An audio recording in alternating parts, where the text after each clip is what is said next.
తోటకూర చెట్టు ఎట్లా వచ్చిందో చూడండి. తోటకూర మనం ఒకసారి కాసినప్పుడు అక్కడ ఉన్నప్పుడు ఒకసారి ఇట్లా కట్ చేసేయాలి. కట్ చేసేస్తే పక్క నుంచి ఎన్ని చిగుర్లు వస్తాయనండి మీకు చూపించడం కుదరట్లేదు.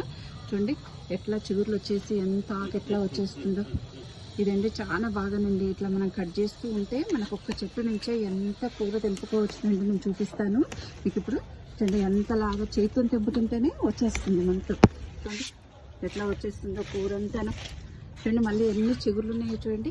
ఇదంతా మనకు పెరిగిపోతుంది ఇప్పుడు మొత్తము. ఎక్కడైనా సరేనండి ఇట్లా వచ్చేస్తూనే ఉంటుంది మనకు తోటకూర. చూడండి ఒక్క చెట్టు తెంపితేనే ఎంత తోటకూర వచ్చిందో చక్కగానే. చూడండి ఈ ఒక్క చెట్టుకే కట్ చేస్తే మళ్ళీ ఎంత తోటకూర వచ్చిందో మనం చూసారా, ఎంత తోటకూర వచ్చిందో. ఇంతేనండి. ఇప్పుడు మళ్ళీ ఇలా నేను మొత్తం కట్ చేసేసాను కదా ఎక్కడికక్కడికి. మళ్ళీ ఒక 4 రోజులకు మనకు చిగురు వచ్చేసి ఇలా ఒక తోటకూర అంతా తీసుకోవచ్చండి. ఎంత చక్కగా చూడండి ఎంత తోటకూర చూడండి. బుట్టెడు తోటకూర వచ్చింది చూడండి. నాకు ఒక చెట్టు కట్ చేస్తేనే ఎంత వచ్చిందో చూసారా, చూడండి ఎంత వచ్చిందో. ఇంతేనండి. తోటకూర చెట్టు అయితే చాలా ఈజీ పెంచుకోవడము. ఇలా వస్తూనే ఉంటుంది మనం తెంపుతూ ఉంటే.